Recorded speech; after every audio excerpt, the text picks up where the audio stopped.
Namaste everyone, and welcome again to Anchor the Light. Here we are, starting it over again because we've been quite busy for the last, almost a month of traveling and teaching. So we're doing our best to get back to our routine of serving all of you with, the teacher's teachings and guiding you in meditation. So I hope you watched the earlier talk on. Forget what the topic was. Anyway, it's important. Okay, so before we start, let's ask for blessing, shall we? To the Divine Supreme God, Divine Father, Mother, to all the spiritual elders, holy masters, to all the saints of all traditions, archangels, holy angels, and spiritual helpers. Personally, to my teacher, Master Tokok Sui Mahagu Jumailing, we humbly ask for divine light, divine love, divine guidance, help, healing, and protection. Thank you. In full faith, and so it is. Right, so welcome. And the topic for tonight, or today, wherever you are, is actually quite simple. And the Lord Buddha said, quiet the mind and the soul will speak. All right? Quiet the mind and the soul will speak. Now, first, some of you are probably well-versed in Buddhism, and you say, wait, I thought the Buddha said there is no soul, there is no self. Right? And we do cover that in the class Inner Teachings of Buddhism Revealed. But I'll just give you a little context on that. I remember my teacher was talking about it. He says, you see, at that time, the reason the Lord Buddha did not give emphasis on the Supreme God is because he noticed that people were too engrossed, really into a lot of rituals, a lot of puja, and they were worshiping all these different gods, and they have not remembered to worship the one Supreme God, the Parabrahman. So that's one of the reasons why he didn't really focus on it. And then as far as the self is concerned, there's also very important to realize that you have to understand what the actual original teaching was. He didn't say there is no soul or there is no self. Think about it. If there's no self or there's no soul, so there's no initiator and there's no receiver, then there's no such thing as karma. So if I slapped you, you can't get angry because, first of all, nobody slapped you. And since there's no you, nobody got slapped. Make sense? So you have to understand the context. And the context is something like this. It all boils down to the ability to observe. That's why the eightfold path starts with right viewpoint. The right viewpoint basically teaches us to have careful observation and correct interpretation. Let's do this again. Careful observation and correct interpretation. So, if I move my body, I'm observing that I'm moving the body. The observer is not the phenomenon, which is the movement of the body. So therefore, the body is not the observer, or the body is not the I. Next, I observe my body breathing. So, someone is observing the body inhaling and exhaling. So therefore, the observer is not the breath. Same thing. I'm observing emotions and thoughts. So the fact that I'm the observer observing them, the observer cannot be the phenomena or what's being observed. So the original teaching was the body is not the self because the self is observing the body. The breath is not the self because the self is observing the breath. The self is not observing these thoughts and emotions because the self is observing them. So the original teaching is there is this body, feelings, thoughts, breath. These are not the I. Doesn't mean that there is no I or there's no self. Because if there's no self, then there's no such thing as karma. Nobody initiates, nobody receives. I've shared this with you before. I've watched, people go on, what do you call those, not blogs, chats. So many of them. And the entire time they're saying, yeah, I agree, there is no self. The entire thing was about no self. So if there's no self, who's typing? Get the point? You see, the deeper teaching is on the lower level. The self is observing the body, emotions, thoughts, and breath. These are not the self. So the soul says, if these are not the selves, who am I? Then, even that simple exercise, the person goes into stillness. Well, first it goes into silence. Why silence? And that's the reason I'm talking about this tonight. It says, quiet the mind and the soul will speak, the Buddha said. So as you dive deeper, it's as simple as this. As you start observing your body, your breath, your emotions, and your thoughts, you are the observer. These are all the phenomena. So therefore, these are not the self, these are not the soul, not the I, not the self. And when you experience that, from all this chaos, it becomes calmness and very quickly into silence. You know why? Because the chaos is not happening to the I, to the self. It's happening to the body or the feelings and thoughts. That's the stuff moving around. So when you first disidentify that these are not the I, these are not the self, not the Atma, not the soul, not the self, right then the chaos is now outside of the I. So things calm down. And you stay there long enough,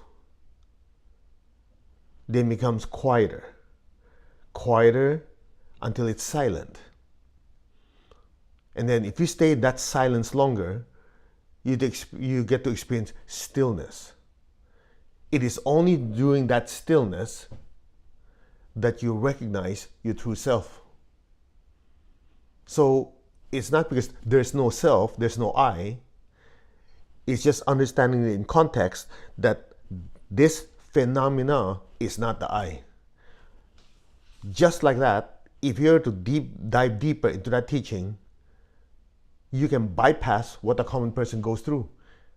See, the common person, they go through what? Chaos. Right? Basically, life is controlled chaos. They have family, they have work, they have all these things they're trying to juggle around. I need to put some order in my life. But you see, they don't realize that all of that stuff is happening outside of the I. So as long as you're swimming in it, you're constantly struggling.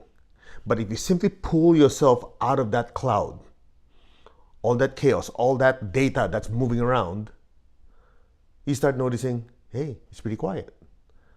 And that's the reason why people go into long pilgrimages in the middle of nowhere. Finally, some peace and quiet.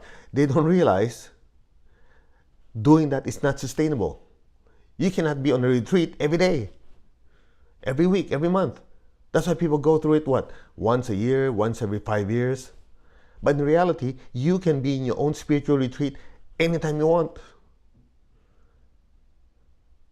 Okay? And it starts with realization. Okay? It starts with realization. Realization of what? That I'm not this body, I'm not any of these emotions, I'm not these thoughts, I'm observing them, so therefore they cannot be me. Right there and then, it becomes further away from you. That's what the Buddha meant. Quiet the mind and the soul speaks. Make sense?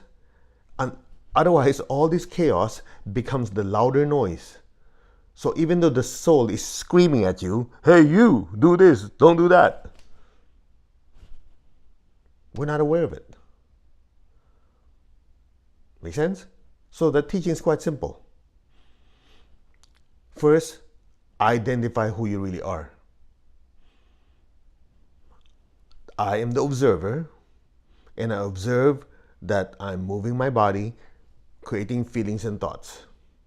These feelings, thoughts, these movements, they're not the I created them. Right then you realize these are not the self. Then the next question is, who is the self? Who is the I? When you retreat within, not in a mountain, you can, that'd be great, wonderful. Hey, I'm all for it. That's why I love going to Bhutan. But you see, that's not sustainable, right? However, if you have a spiritual practice you can do every day of retreating into that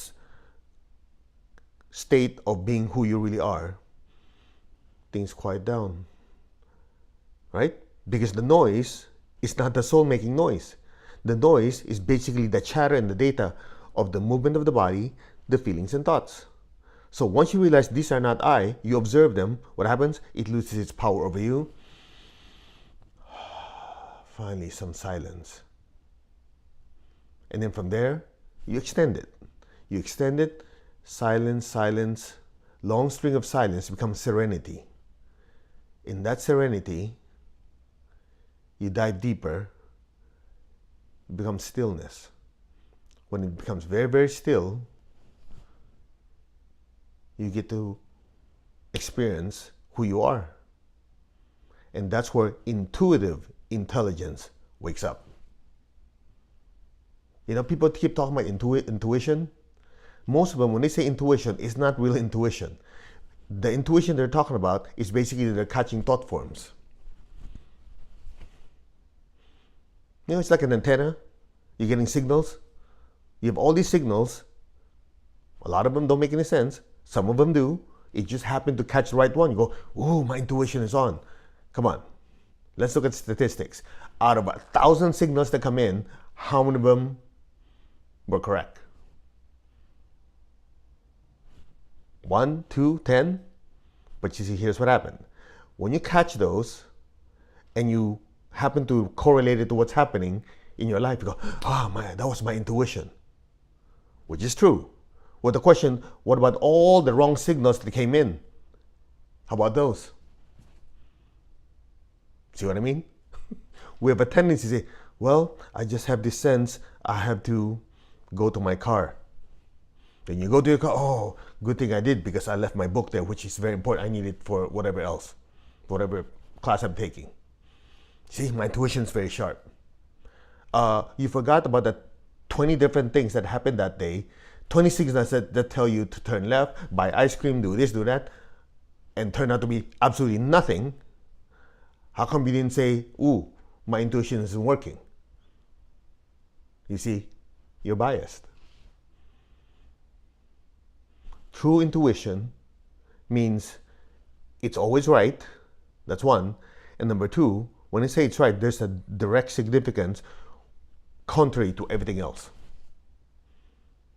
Now, I'm not trying to shoot your intuition down. Don't get me wrong. It's just that if you really want to be, let's just say, scientific about it, that's how it works. So true intuition, basically signal coming down from the higher worlds, beyond the emotions, beyond the mind. That is true intuition. That's why Master Cho calls it intuitive intelligence. It's signal coming down from your higher soul, from your inner spiritual teachers, and it has a direct impact on your life.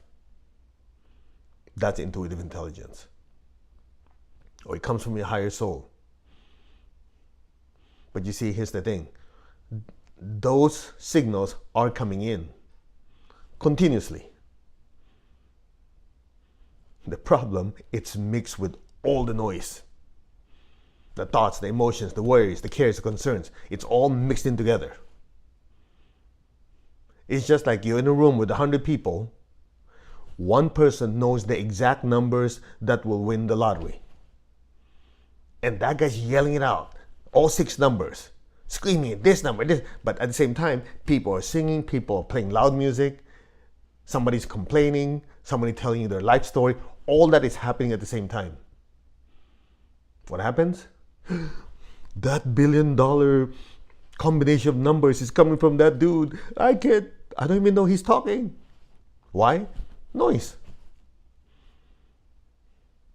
That's why. Make sense? Now you go, okay, great, now we're screwed. Then what?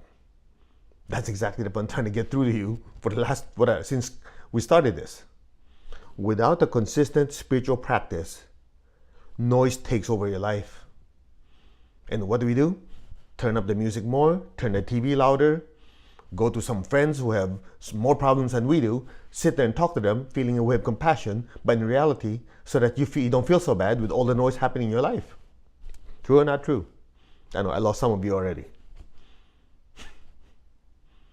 Because you notice, Well, my life is not that bad then, right? But in reality, what happens? The noise is taking over you, so you're looking for ways to distract yourself. Again, not sustainable. Some people don't like to hear that. They go, no, I'm just a very kind and loving person, so I always look for people to help. Good. Here's the question. When you're not helping them, how's your consciousness? Can you sit still? Here's the test. It's very simple. It's free. You sit down, shut everything off. No TV, no radio, no sound, no anything. Just relax. Just sit there. Look at a white wall if you want to, or just how long can you be in that state and be perfectly comfortable with it? And every time a thought comes in, interesting thought, just ignore it. Poof. Oh, I gotta do this, I gotta do that. Okay, that can wait.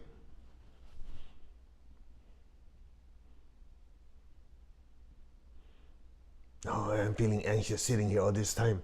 Aha, okay, observe it. That anxiety. This feeling of, I'm useless, I'm not doing anything, I'm just sitting here. I should be more productive. Really? That's your excuse because you can't handle the noise. Because how many times has it been that you sat more than 5-10 minutes just watching TV or surfing the net on useless stuff? How come you didn't say I'm wasting my time? And yet now, when you're doing this test of just checking how well you do with silence, suddenly you feel like, I'm wasting time. Yeah, right. I lost another few hundred of you right now. Because most people, that's the part that drives them crazy. They don't know who they are, so the I is basically the signals, the thought forms. Here's the good news. I always like to end with good news. As you get on a spiritual routine, do your meditation, get to that part of the silence, prolong it, go into that stillness, stay there for at least a minute or two. Guess what? You start noticing the noise around you bothers you less and less and less. That's it. It's very simple. You don't have to try so hard. You can always look at someone and know they're faking it. It's easy. All you gotta do is get into your group of friends and loved ones or whoever. Step 1, shut up. Step 2, observe. Observe what's coming out of their mouth. As the Lord Jesus said, out of the abundance of the heart, the mouth speaks. So you just observe. No, man, that person is yakking and yakking. That person is waiting for it to talk. And then once they get talking, they can't stop. And everybody's trying to out-talk everybody. Very interesting. And at some point, when nobody's saying something, when there's a quiet, you start noticing somebody, isn't it? The question is, how long can you stay observing? If you've been doing your meditation and spiritual practice on a regular basis, you can. You sit there, watch. Oh, this person is anxious. This person is needing attention. This person is happy. This person, you just observe. So you can be in a room with people screaming and yelling, even without noise cancelling headphones. You can be fine.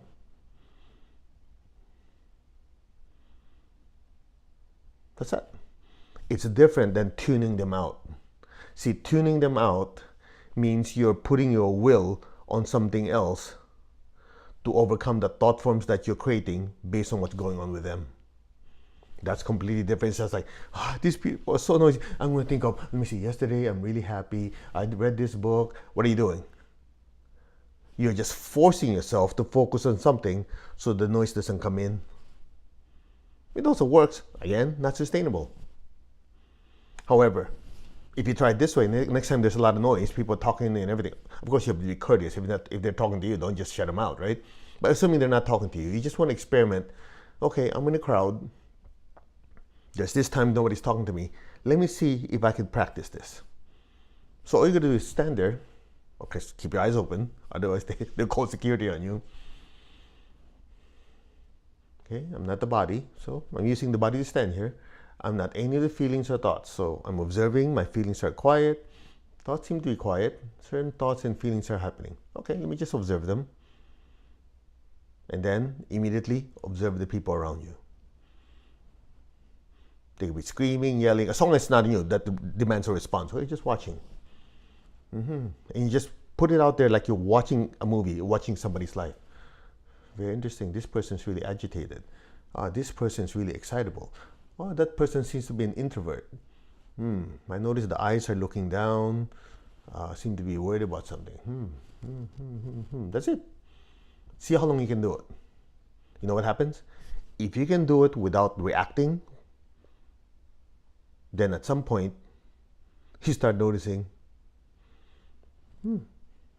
it's like it's as if I'm in a bubble. As if you're in a bubble. Because you know why? You are keeping every thought and emotion outside of the eye. Yours and somebody else's. So you literally are like in meditation in the midst of all that noise. Try it. If you can even last 15 to 30 seconds, pat yourself on the back. That's good. Then you extend it, you extend it, you extend it. So at some point, it's more difficult for people to trigger you. Because triggering you is nothing more than they send a negative thought form towards you, or positive or negative, and you unconsciously created a certain thought form to meet with them. In this case, they triggered you to be angry. So they say certain things. Since you're not remembering who you are, that you're not the emotions and the thoughts, the solar plexus produces this anger energy, this anger emotion. You became one with it. It moved your mouth to go, oh yeah. That's that. They own you. I know. If I say that, it usually piss people off more. They go, are you telling me people who trigger me own me? Yep. They control you. I can't believe it. I don't like that guy. Now they own me. Okay, you can complain about it or do something about it. How do you do something about it? Study, understand, none of emotions and thoughts that I have is me. I created them.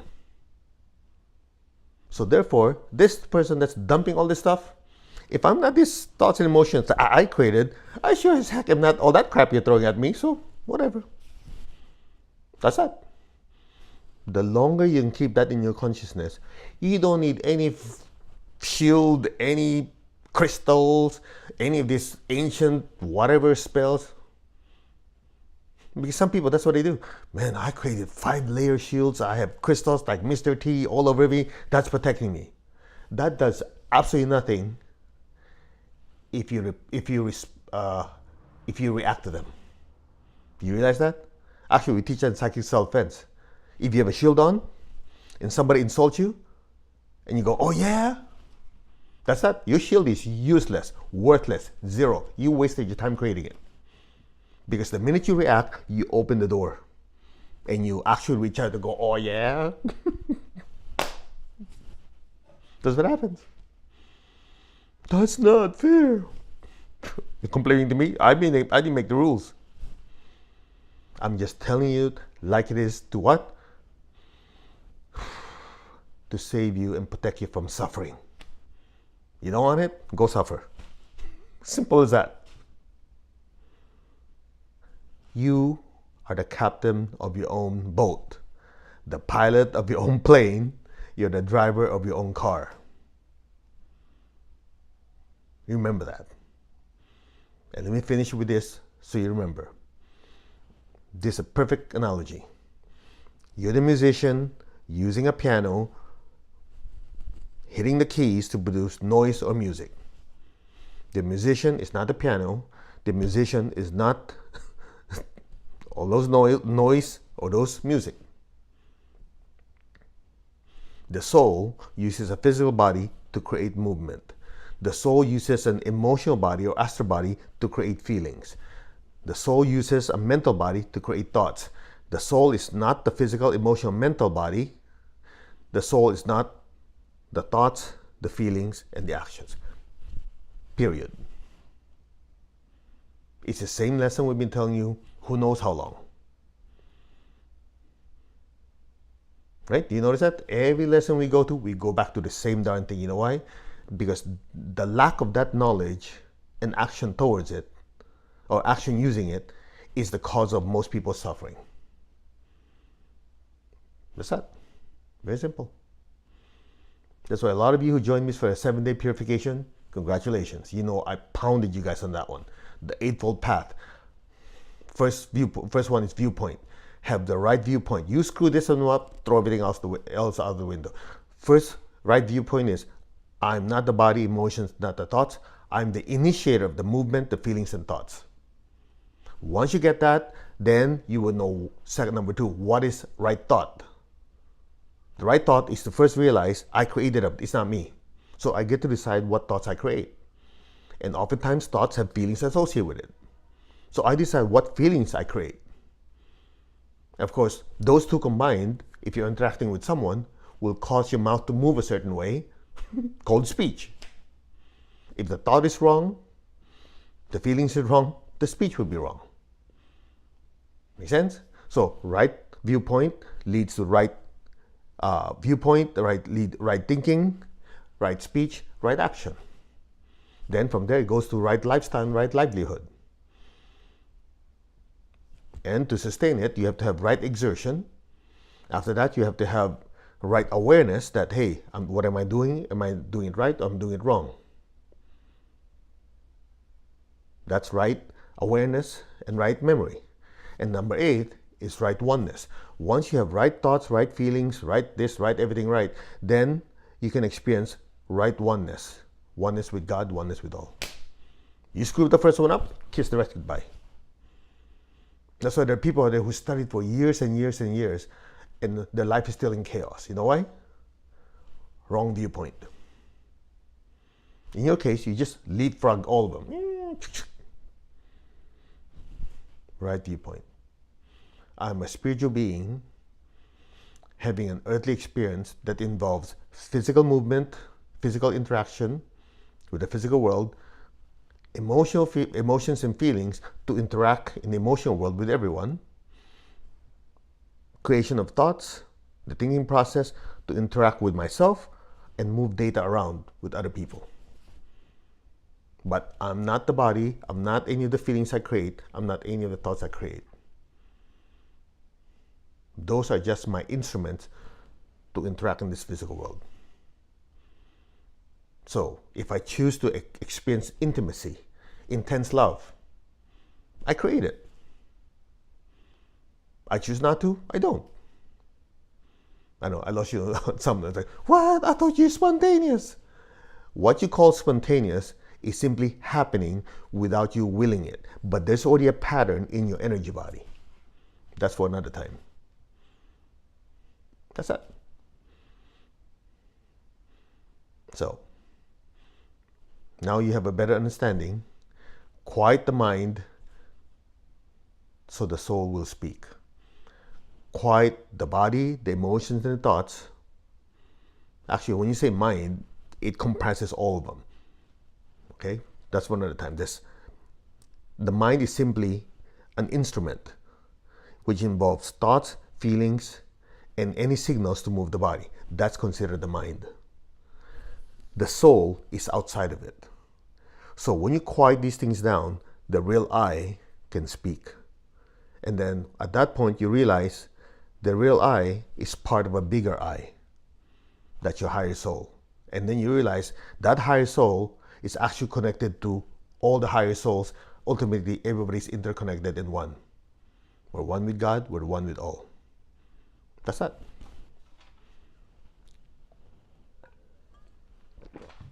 Let's meditate.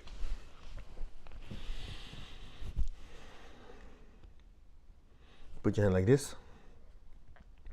I am that. I'm not the body, I'm not any of my emotion, I'm not the thoughts. I am the soul. I am a spiritual being of divine intelligence to completely control my thoughts and my mind, my mental faculty. I'm a spiritual being of divine love to completely control and regulate my feelings and emotions. I'm a spiritual being of divine will and power to completely control the movements and actions of this physical body. I am that. The mover, the feeler, and thinker. The soul, the spiritual self. I am that. That I am. Be still. I am connected in one to my higher soul.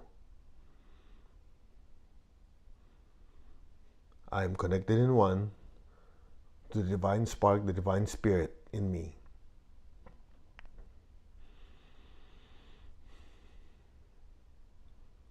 I am a child of God, meaning we're still growing and evolving, but our true essence is we are one with God, we are one with all. There's only oneness. Just be still.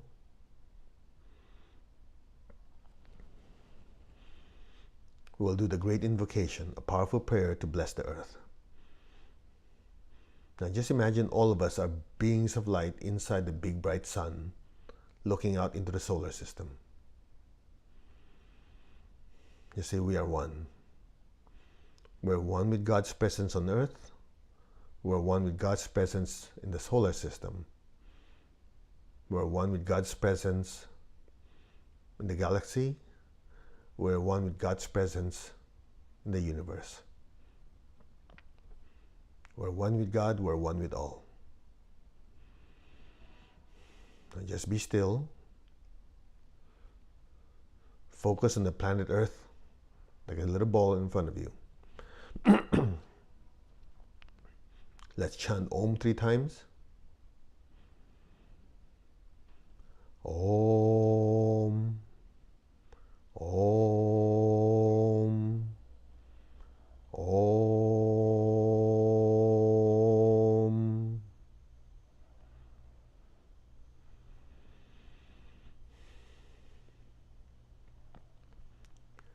From the point of light within the mind of God, let light stream forth into the minds of every person, every being. Let light descend on earth. From the point of love within the heart of God, let love stream forth into the hearts of every person, every being. Let love descend throughout the entire earth. May God's messenger of love return to earth. From the center where the will of God is known, let purpose guide the wills of every person, every being, the purpose which the Holy Masters and spiritual hierarchy know and serve. Let goodwill and the willingness to do good descend throughout the entire earth. So be it. Be still.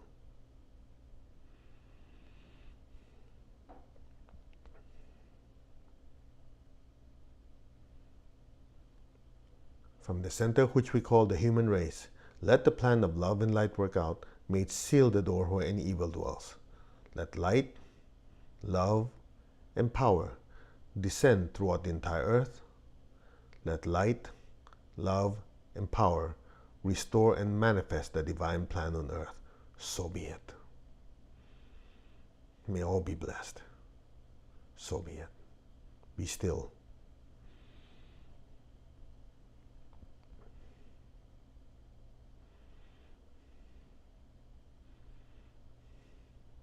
Again. From the point of light within the mind of God, let light stream forth into the minds of every person, every being. Let light descend on earth. From the point of love within the heart of God, let love stream forth into the hearts of every person, every being. Let love descend throughout the entire earth. May the avatar of love return to earth.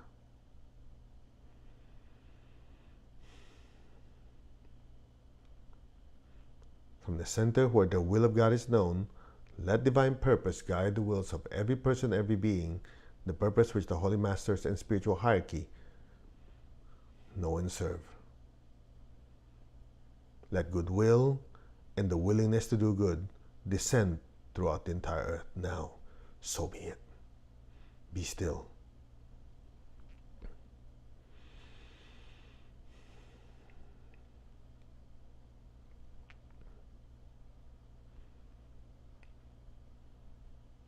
From the center which we call the human race, let the plan of love and light work out. May it seal the door where any evil dwells. Let light, love, and power descend throughout the entire earth. Let light, love, and power restore and manifest the divine plan on earth now. So be it. Just be still and let the blessings pour through us.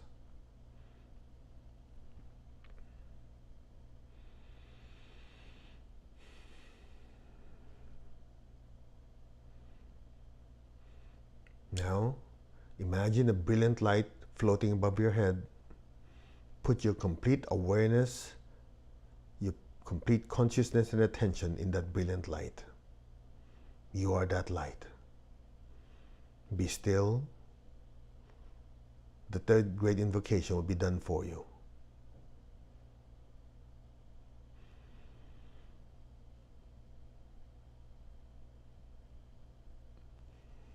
From the point of light within the mind of God, let light stream forth into the minds of every person, every being. Let light descend on earth.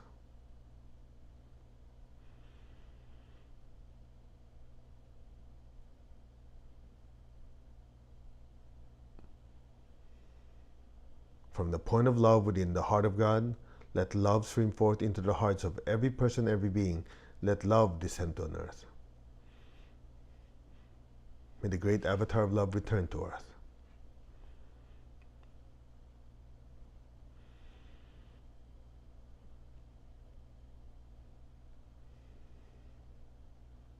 From the center where the will of God is known, let divine purpose guide the wills of every person, every being, the purpose which the Holy Masters and spiritual hierarchy know and serve. Let goodwill and the willingness to do good descend throughout the entire earth now. So be it.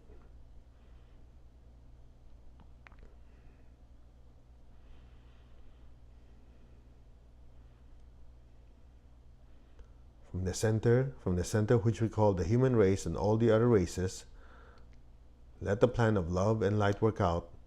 May it seal the door where any evil dwells. Let light, love, and power descend throughout the entire earth. Let light,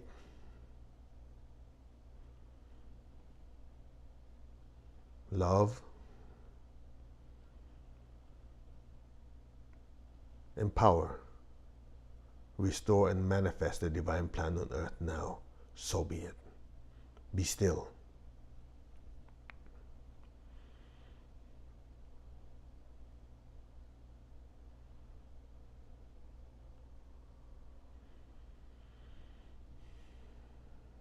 Just be aware of that brilliant light. Some of you will see even more lights above. Just be still.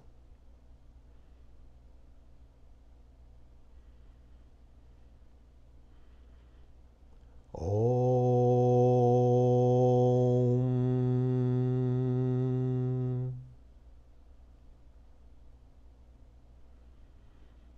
Om.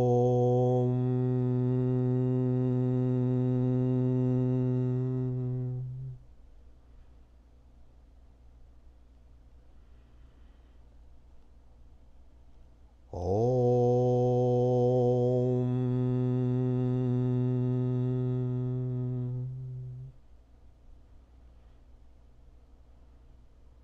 Be still. Keep your hands where they are. Just allow the blessings to more intensely flow through us. Be still.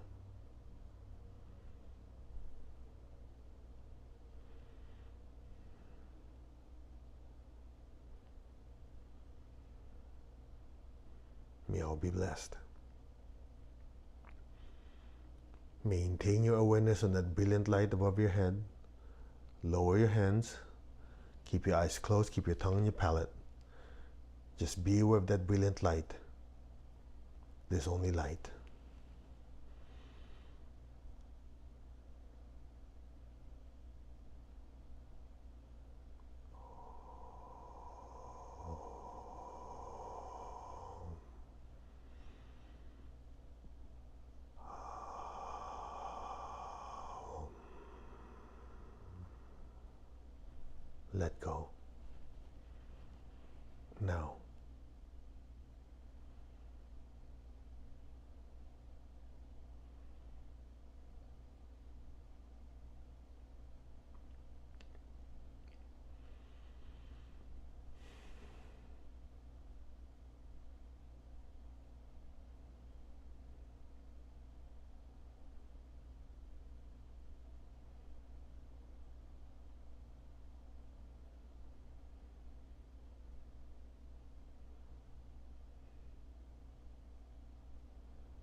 Gently, slowly,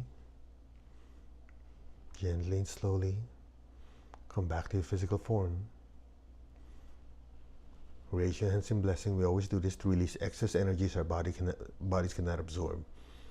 Picture the earth in front of you with all your loved ones and friends. Fill them with golden light. May all of them be blessed with good health, with much happiness, with abundance and prosperity, and with spirituality. So be it. Visualize your job, your career in front of you, blessed with success, with progress and prosperity. So be it. Now, to ground ourselves, be aware of your feet, the base of your spine. Project golden light down, down into the earth. Let our beloved Mother Earth be blessed with divine light, divine love, and divine power. Let our beloved Mother Earth be healed, regenerated, and revitalized. Blessings be to Mother Earth. So be it. Let's give thanks to the Divine Supreme God, Divine Father, Mother. Thank you. To all the spiritual elders, holy masters, to all the saints of all traditions, archangels, holy angels, spiritual helpers. Personally, to my teacher, Master Chokok Sui Mahaguju Mailing, we thank you. In full faith, so be it. Okay, open your eyes. How was the meditation? Some of you might have noticed we kind of cranked up the energy level a bit. It's a combination of many things. The Wesak Festival just, a few days ago, the energy is still pouring, and there's another powerful full moon coming up, which is known as the Buddhist Wesak. That's where we're going to be in Bhutan, and Pranic Healer is there, sponsored by Her Majesty the Queen. But, you know, it just keeps going, and the energy is pouring, and we utilize it to purify our mind, our emotions, and thoughts to help us remember who we are, and so you can have the inner peace and stillness anytime you want. All right, so thank you very much for joining me. So again, we're resuming Anchor the Light. Tell your friends, your loved ones. So we come back on Monday again until I need 2 weeks or so, 2 or 3 weeks. Then I take off again, and then we'll have to see how the schedule works. And some of you always ask about this shirt I have, Anchor the Light. Just go to matchco.org. Go under the lifestyle products. We have them t-shirts, mugs. There's a notebook you can take notes on. We just have this available for you to keep remembering, for you to anchor that spiritual light in your life. So namaste everyone. You all take care, and thank you very much for allowing me to serve you. And I know I miss doing this too, but I got to do what I got to do. A lot of responsibilities. I'm just happy that a lot of you are still continuing your practice. At least that was the feedback you gave me. All right. Namaste, take care, and leave me your comments and tell your friends about it so more people will experience peace and stillness. Yes, some great teacher said the change comes from within, not from outside.